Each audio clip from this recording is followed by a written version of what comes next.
여러분들 반갑습니다. 방송을 시작했고요. 근데 이제부터 일주일에 한 번 정도씩은 당분간 방송을 제가 해보도록 하겠습니다. 그럼 긴 말 없이 바로 시작해보도록 할 텐데, 오늘 이제 제가 조선 역사를 끝내야 되겠다 이런 생각을 들어가지고 이거부터 준비해 왔습니다. 자, 조선의 역사. 이 조선의 역사란 것이 무엇이냐 하면은, 이제 말 그대로 저는 조선 전기까지를 이제 다뤘었기 때문에 방송에서 사실 그 이후 부분을 사실 오늘 제가 다루는 거거든요. 오늘 영상에서는 이제 이 조선이라 하면은 이제 대한민국 바로 전에 있었던 나라, 이 정도로 이제 여러분들은 이미 알고 계실 거고, 잘 모르시는 분들도. 그리고 이제 제가 임진왜란 편까지 사실 올려놓은 게 있기 때문에 궁금하신 분들은 그걸 챙겨보고 오시면 될 것 같습니다. 자, 일단 조선에 대한 강의를 하자면은 이성계죠? 이성계. 그리고 고종이야, 고종. 고종이 할배는 이제 처음으로 사진을 찍은 조선의 국왕이고, 이제 사실상의 마지막 국왕, 그리고 대한제국의 초대 한계였지만 대한제국이 거의 뭐 망했으니까 그건 일단 설명을 생략할게요. 사실상 조선이 그때 멸망했다고 하고 되는 거고. 자, 오늘 얘기는 어디부터 하냐. 자, 선조가 1608년에 죽습니다. 오래 살았어요. 그래도 나름 그 당시 사람 치고는. 임진왜란 이후에도 한 10년을 더 살고 죽습니다. 선조가. 임진왜란 때까지는 그래나마 젊은 편이었어요, 사실. 그리고 이제 선조의 아들이 누구냐? 광해군이었다 이 말이요. 자, 광해군이 오래 살았죠. 근데 사실 재위 기간은 25년 정도였어요. 죽을 때까지 했으면 한 50년 가까이를 했겠는데 그 정도까지는 못 채웠고, 이제 광해군이 선조의 아들이지만 그 왕이 그거에 있어서 굉장히 위협을 많이 받았어요. 이제 영창대군이라고 있었죠, 사실. 자, 이건 제가 메모장을 켜갖고 같이 설명을 해도 될 것 같습니다.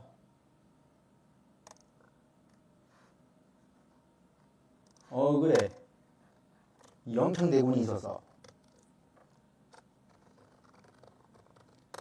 근데 영창대군은 광해에게는 매우 작은 동생이야. 아빠가 늙어서 새로 중전을 들였는데 이제 본인에게 양어머니가 바뀐 거죠. 일단 원래 광해군 자체가 중전이, 일단 기존 중전이 자신의 어머니는 아니었어요. 친어머니가 애초에 아니었는데 일단 돌아가셨고, 양어머니가 광해 입장에서는 새로 운 양어머니에게서 태어난 애가 영창대군이다 이 말이요. 근데 영창대군이 어떻게 되냐면은 광해에게 이제 죽임을 당하고 본인의 어머니는 유폐당하게 되죠. 폐모살죄를 저질렀다. 그럼 이렇게 말하는데, 이 짓을 왜냐? 광해가 그건 이제 본인 왕이 그거에 위협이 돼서 한 짓이겠죠, 아무래도. 그리고 이제 광해가 중림 외교를 벌이다가 이제 보수적이었던 서인 세력에 의해 쫓겨나게 됩니다. 쫓겨나서 새로 왕이 된 사람이 이 사람이죠. 이 사람 누구예요, 여러분? 네, 적혀있지만 네, 인조죠. 자, 인조는 조선 역대 국왕 중에서도 손꼽히게 낮은 평가를 받고 있는 인물입니다, 사실. 제가 지금 화면을 보니까 이게 슬라이드가 좀 이상하게 되어 있네요. 죄송합니다. 슬라이드를 이걸 전체로 띄워야 되는데 사실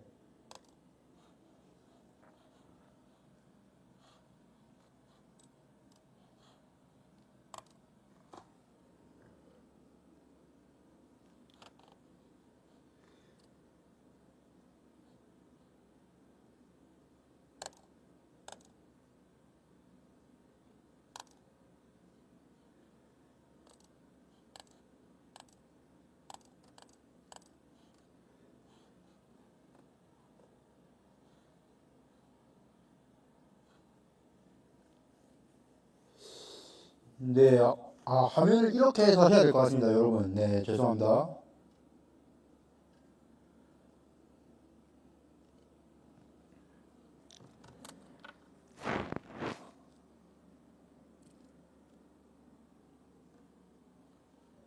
이게 안 사라져가지고, 네, 제가 화면이 이상한 걸 좀 늦게 눈치챘는데, 이게 조금 그렇게 되어 있더라고요. 일단 인조가 그거죠, 이제. 서인의 편을 많이 들었죠. 이제 서인이 자기의 세력이었기 때문에. 그러나 이제 그짓 때문에 병자호란이 일어나고 결국에는 이런 상태가 되죠. 삼전도의 굴욕, 이제 병자호란 때 정묘호란, 병자호란 둘 다 겪으면서 결국 이 청태종 홍타이지 이제 이 사람에게 결국 무릎을 꿇고 사죄를 해가고 항복을 하는 그런 굴욕적인 결말을 맞을 수밖에 없었다. 그리고 아들들이 인질로 잡혀갔는데 첫째 아들은 본인이 죽였다는 말이 있죠. 나중에 돌아오고 나서. 왜냐면은 약간 친청에 가까운 그런 행보를 아들이 보여줬기 때문에 소현세자 첫째가 둘째였던 복림대군 효종을 왕으로 세운다. 그리고 이 사람이 하려고 했던 짓이 바로 북벌이었다. 참고로 효종은 북벌 때문에 좀 너무 이상주의자 아니냐는 말을 듣긴 하는데 업적 자체로만 따지면 명군에 가깝습니다. 굉장한 명군이고 일찍 죽긴 했지만 근데 윤휴, 송시열 이런 사람들이 이제 대표적으로 북벌을 이제 하려고 기획을 했던 사람들이죠.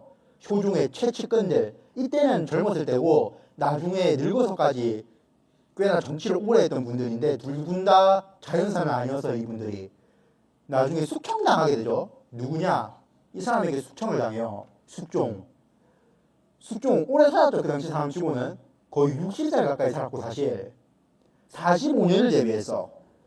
굉장히 오래 제외했다. 근데 숙종이 이제 이 두 사람을 숙청했죠. 나중에 이 뭐 여러 분당 일파들이 대적으로 일단 숙청을 당하는데 이 사람은 이제 정치적으로 여러 개혁을 약간 시도했던 사람이었고 그 와중에 뭐 막장스러운 일화들로 약간 드라마에서 다뤄지는 것들이 많죠. 이제 희빈 장씨 이제 본인의 중전이었죠. 잠깐 이제 그런 사람과 관련 일화라든가 여러모로 약간 되게 성격이 냉혹하면서도 다혈질적이었던 사람이어가지고 이 사람이 정치적으로도 되게 변덕스러웠던 사람입니다. 그리고 이 사람의 그 무술이 최씨 사이에서 태어났던 자식이 바로 이 영인군 영조였죠. 81세 엄청나게 장수를 했죠. 1600년도 후반에 태어났는데 1700년도 후반까지 살았어. 거의 진짜 80년을 살았기 때문에 굉장히 오래 살았고 그 당시 사람 치고는 51년 제위했습니다. 30살에 됐는데 이 사람도 정치는 잘하는 편이었는데 막장스러운 일화가 있죠. 바로 이 아들 사도세자를 뒤주에 가고 죽이는 세계 인류사에서도 아마 되게 기행스러운 일일 거예요. 자기 자식을 가둬서 죽이는 저런 엽기적인 일이 세계사적으로도 존재할 거예요.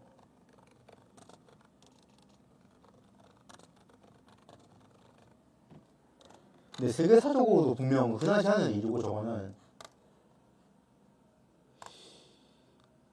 그냥 안타깝다는 생각밖에 안 드는데 사실 영조가 잘못한 게 맞습니다. 이건 엄밀히 따지면은 결국엔 아들을 학대해가지고 아들의 정신 상태가 말년에 안 좋아졌거든요. 근데 그게 이제 또 안 좋아졌다고 이제 가둬서 이제 죽여버리는 이제 그런 만행을 저질러버렸기 때문에 영조는 한국사 내에서도 최악의 아버지라고 해도 과언이 아닌 인물이다. 그 와중에 결국 손자는 죄책감 때문인지 모르겠는데 잘해주긴 했어요. 이 사람에게 죄책감이 있었는지 모르겠어요. 근데 자기 자식도 일이 막 죽이는 그런 비정한 사람이었는데 영조가 근데 죽었고 이 사람의 아들이 이제 정조였죠. 정조 이 47세에 죽었다는 이 수명이 조선 역대 국왕 중에 딱 평균 수준이라고 합니다. 근데 갑작스럽게 죽은 감이 없지 않아 있어요. 실록 기록 같은 걸 살펴보면은 1800년에 이제 그러니까 18세기 마지막 해에 죽었죠. 한 24년 정도 재위했고, 네. 정조가 이제 여러 정책을 많이 펼쳤죠. 탕평책이라든가 뭐 규장각 만들고 장용역 만들고 뭐 수원 화성도 건설하고 조선 내에서 나름 명문으로 그래도 평가를 받는 사람이긴 한데 이 사람이 근데 이 사람이 이제 저지른 그런 잘못 같은 거라고 하면은 결국엔 정조가 조선 멸망의 씨앗을 뿌리긴 했어요.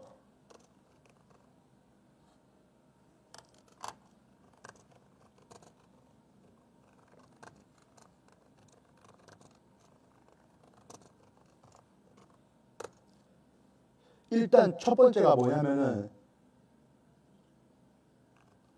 국왕 중심제예요. 전제군주제죠.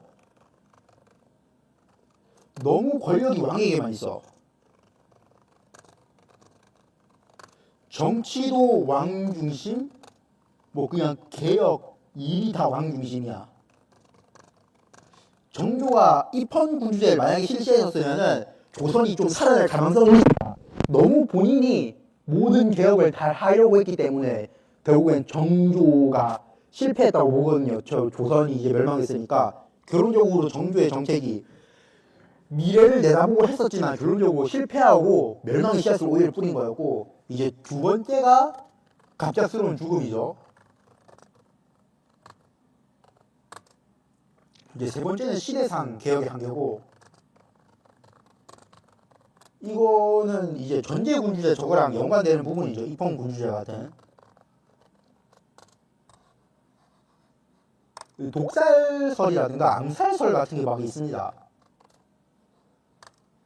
이제 자기 자식이 어렸기 때문에 자기 자식 순조가 어려서 장인이 집권을 하게 되죠.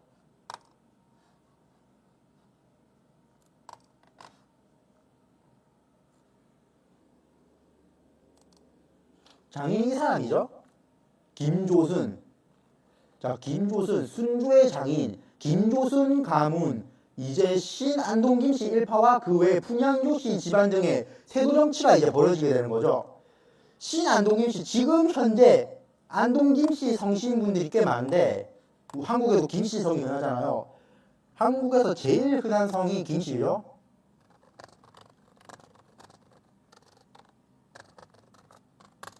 안동 김씨가 한 두 번째로 많을 거야. 첫 번째는 김해 김씨죠. 세 번째가 광산 김씨였나 아마 그럴 건데 잘 기억은 안 나네요. 일단 첫 번째는 김해 김씨고 두 번째인데 대부분이 구안동 김씨일 거예요. 현대는 이 근대는 신안동 김씨의 시대였다.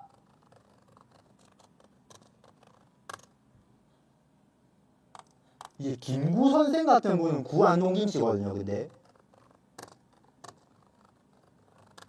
김조수는 신안동.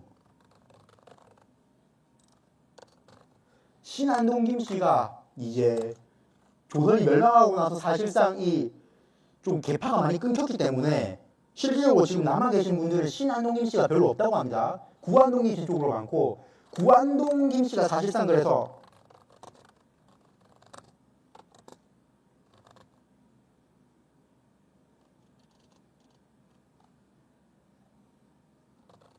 안동 김씨라고 봐도 될 것 같네요. 구안동이 이제 안동 김씨인 걸로 사실상 신안동 김씨가 거의 요새 별로 없다. 아마 가족이나 혹시 본인이 김씨인데 안동 김씨면은 뭐 집안에 한 물어봐도 괜찮을 것 같아요. 저런 거는.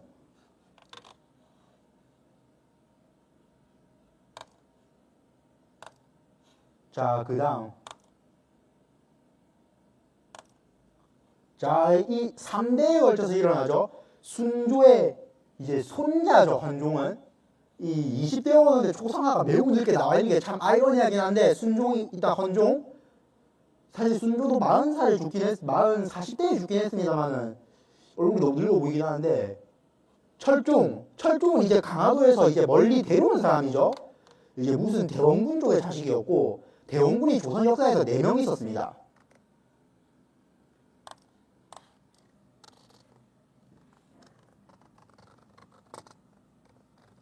그리고 제일 유명한 사람이 임선대원군이죠. 이항 이름이 이제 이항이죠. 이제 선조의 아버지가 대원군이었고 인조의 아버지가 대원군이었어. 그리고 철종의 아버지도 대원군이거든요.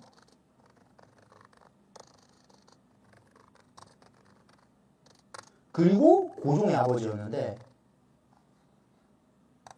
제일 유명한 건 이 사람이고 생전 유일하게 대원군 지위에 오른 사람도 이항한 사람입니다. 나머지는 다 사고에 받았어요. 저거 자체를. 자식이 왕이 되는 걸 못 보고 죽었기 때문에 섭정을 한 사람도 순서대원군이 거의 유일하죠. 남자 중에서. 근데 물론 이제 외척 가문이 집권하면서 이제 김조순 같은 사람이 뭐 나름의 왕 노릇을 하긴 했다마는 이제 섭정을 공식적으로 이제 한 사람은 흥선대원군이었고 이제 조선 국왕 대신에 태종도 아마 초기에는 섭정을 조금 하긴 했었을 거예요. 태상왕이었을 때 세종대왕의 이제 그런 걸 태종이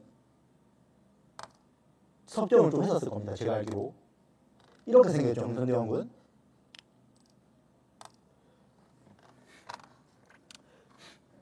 이 사람은 개혁의 한계나 단점도 명확했죠. 장점도 있었지만 서원을 없앤 거는 잘했어요. 나름 제가 보기에는. 결국 조선 최고의 문제는 일단 세워질 때부터 문제예요.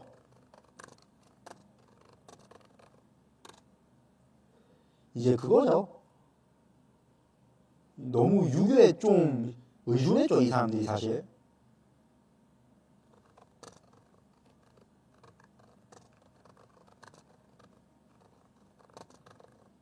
이게 문제예요. 진보가 없어요. 이 나라는. 정치적인 걸 말하는 게 아니야.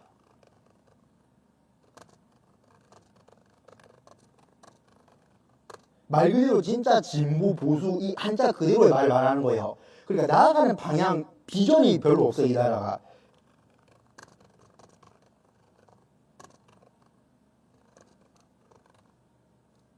유교 정치라는 거 자체가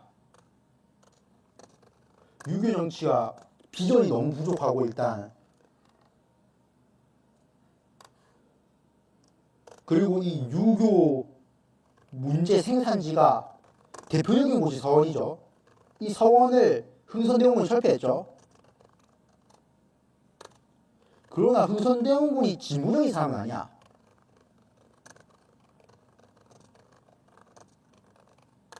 한계가 명확했던 사람이에요.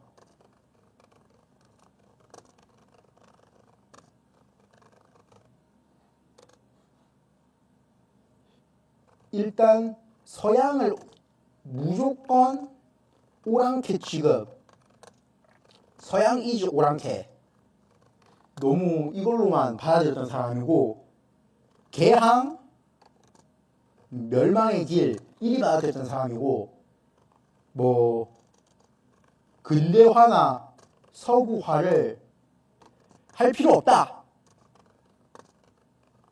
이리 받아들였던 사람입니다. 흥선대원군은. 이게 이 사람의 좀 문제점이었고 결국에는 이걸 근데 하기에 이미 늦은 시점도 있었어요. 흥선대원군이 만약에 이걸 찬성해서 했다고 하더라도 이미 늦은 감은 있었어. 사실 정조 땐 근대화에 어느 정도 가까워졌었어야 돼요. 일본처럼.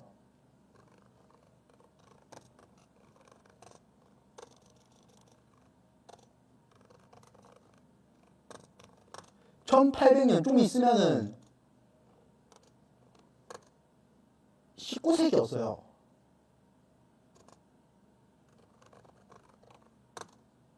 일본이 1868년 메이지 유신이잖아요.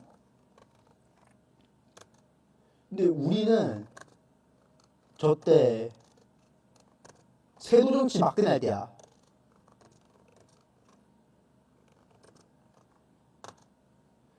60년을 세도정치로 벌었어요. 일단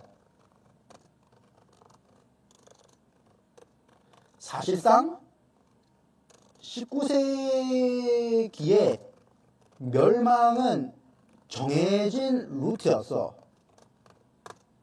피할 수 없었어 이제 진짜. 정조 이 사람 때가 결국에 마지막 기회였었는데 멸망을 피할 수가 있는 그 기회를 결국엔 정조가 갑작스럽게 죽고 정조 개인의 개혁의 한계로 인해서 이 60년도 내다버려 버렸고 이 멸망의 길을 피할 수가 없었다. 흥선대원군이 설령 근대화를 적극적으로 추진을 했다 하더라도 쉽지 않았을 겁니다 분명. 왜냐면 일본은 그 전부터 계속 근대화를 하려는 그런 이런 움직임들이 없지 않아 있었기 때문에 사실 일본도 사실 조금만 더 근대화 늦게 썼으면 오히려 우리랑 비슷했을 수도 있겠다는 이 명성황후죠. 그리고 그 다음에 설명할 건 이 명성황후랑 근순대원군은 사이가 좀 별로 안 좋았어요. 시아버지랑 며느리였는데 명성황후의 이제 민씨 집안이 근데 나라를 말아먹는데 조금 기여를 한 부분이 명확하게 있긴 하죠. 확실히 명성황후도 긍정적인 평가 부정적인 평가를 받는 사람이긴 한데 나름 그래도 내조를 하는 편이었긴 했죠. 고종에게 있어서 고종이 그래도 근대화를 하기는 했어요 이 사람이. 근데 고종도 완벽하게 진보적인 사람은 아니었어. 결국 개혁의 한계가 없지 않아 있었기 때문에 너무 늦었고 사실 결국 고종이 이제 와서 뭘 할 수 있는 게 별로 없었어요. 본인이 일단 뭔가를 너무 많이 하기에도 늦었고 사실 이제 어쩔 수가 없었다. 그리고 이제 고종 다음 마지막 왕은 순종이었죠. 이제 뭐 참 슬픈 얘기였지만 한국 사로 따졌을 때는 조선이 멸망하게 됩니다. 이제 곧 1910년 대한제국으로 국호를 바꾸죠.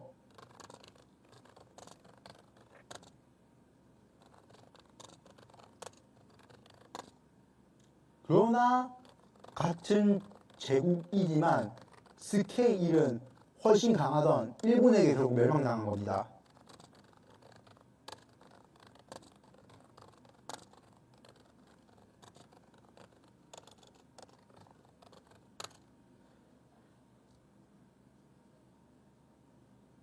고종은 강제 퇴위당했고 순종도 꼭두각시 수준이었죠 사실. 이제 뭔가 할 수 있는 게 없었고 이 사람들이 더 이상 결국 합병 이후에 고종은 19년 독살이라는 말도 있는데 죽었고 순종도 1926년 죽습니다. 조선 왕 계보는 이때 끝났어요. 모든 조선 왕들은 1926년 마침내 그 이야기가 끝나게 되고 아직 순종이 죽은 지는 그래 100년이 안 됐네요. 약간 안 됐고 99년 정도 이제 조선의 이야기가 끝난 지 사실상 100년 정도가 지난 시점이라는 겁니다. 지금 한양은 그러면 사실상 한양, 한성, 이제 서울, 경성, 서울 이렇게 되죠.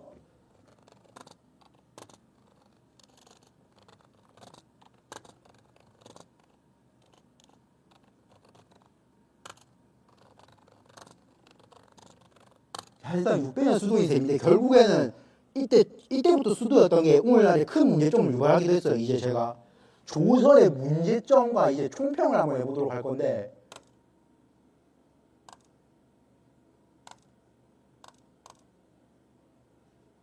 잠시만요.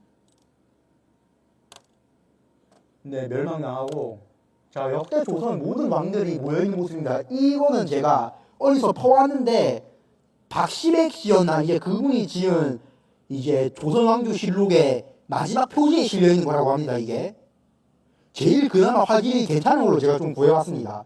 역대 조선 모든 국왕들인데 순서대로 나름 서 있는 거예요 저거.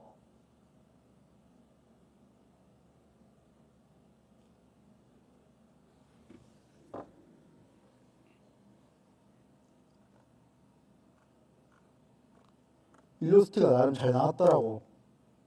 자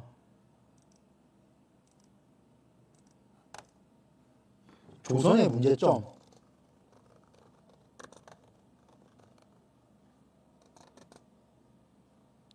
일단 유교가 문제. 악습입니다. 악습 그냥.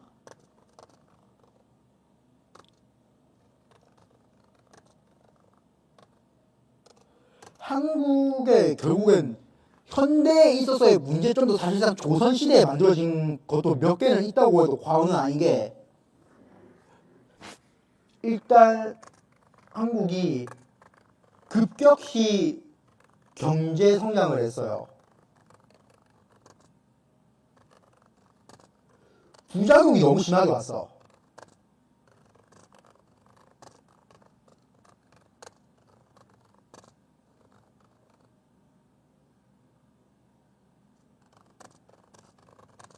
오히려 일본이 더 나을 지역이었습니다. 일본도 나중에 버블 경제가 있었죠.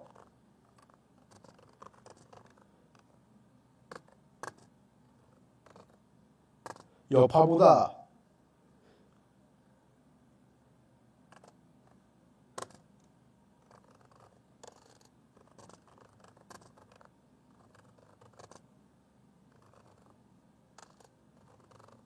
이게 더 큽니다. 제가 보기에는 진짜 심각한 수준이에요. 지금 우리나라. 그래가지고 너무 이게 지금까지도 사실 한국이 빈부격차가 심하게 나고, 이제 유교 관련돼 갖고 일단 나라가 지나치게 보수적인 그런 문제점들도 여전히 존재하기도 하죠. 확실히. 일단 근데 조선이 부정적인 영향을 미쳤다고 하면은 그것도 또 아닐 수도 있어요. 왜냐면은 일단 결국은 우리 역사야. 치욕의 역사도 우리의 역사고,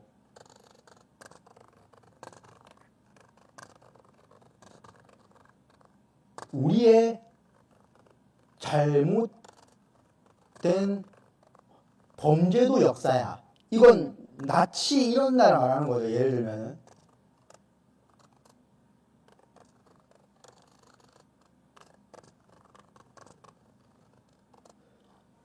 근데 나치 일본 이제 이런 걸 말하는 건데, 이런 애들이 저지르는 것도 범죄죠. 일단 독일에서는 그래서 나름 본인들의 범죄 행각을 잘 가르치는 편이죠.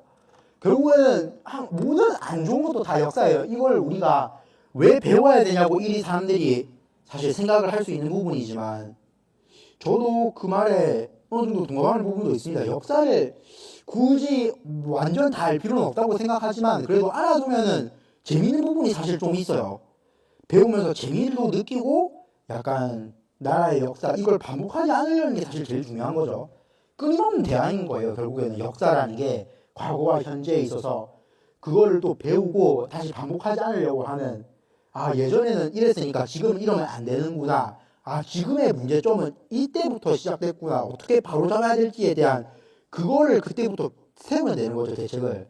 결국에는 지금 이제 한국이 지금 나라 상태가 좀 안 좋은 편이긴 합니다만은, 결국엔 이 우리의 역사가 부끄럽다고만 느끼면 안 될 것 같다고 저는 생각을 해요. 그래도 이 조선이라는 역사가 그래도 한 성씨로 진짜 오래간 나라거든요. 이씨 전주 이씨 집안인데,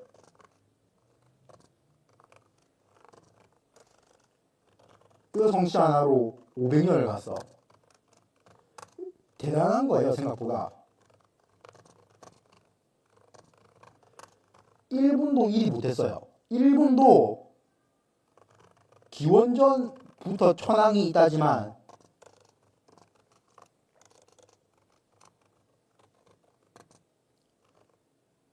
다 혈통이 조금씩 틀려요. 신화적인 인물들하고 지금까지 혈통이 완벽하게 이어지진 않아. 일단 옛날에는 신이라고 막 가르치고 그랬다는데, 이제 인간 선언을 했었죠. 쇼와 천황이 1646년이었네 그때가. 근데 새 인사였나 그랬을 것 같은데, 제가 기억하기로는 쇼와 천황이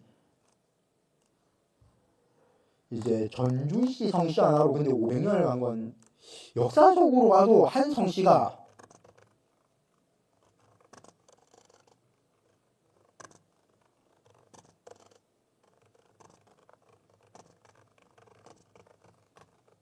흔치 않다는 거죠.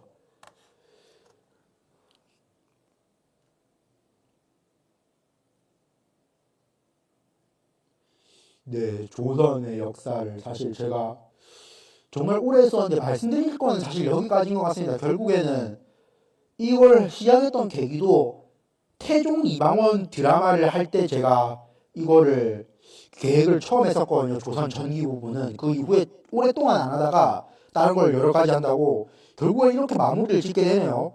조선 후기까지 해봤는데 살펴보면서 나름 그래도 재미는 있었던 것 같아요. 저는 이걸 공부하면서 그래도 조선이라는 역사가 결국엔 긍정적이면 부정적이면 떠나서 역사라는 건 배워두면은 재미는 있는 것 같아. 뭐든 긍정적인 부분만 사실 살면서 있을 수는 없는 부분이고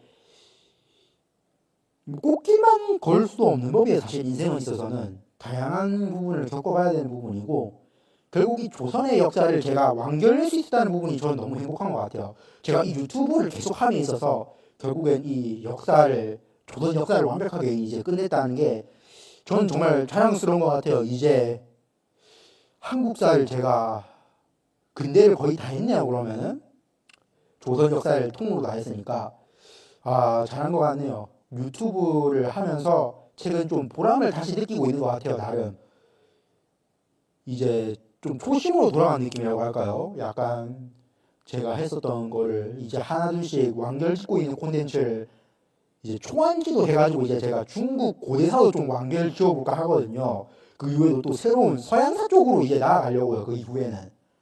네, 저희 채널 올해 열심히 해보려고 노력하고 있으니까 여러분들께서 나름 계속 봐주시면 감사할 것 같아요. 이제 구독과 좋아요, 이제 후원도 해주시면 감사할 것 같고요. 오늘 방송은 그러면 제가 여기까지 해보도록 할게요.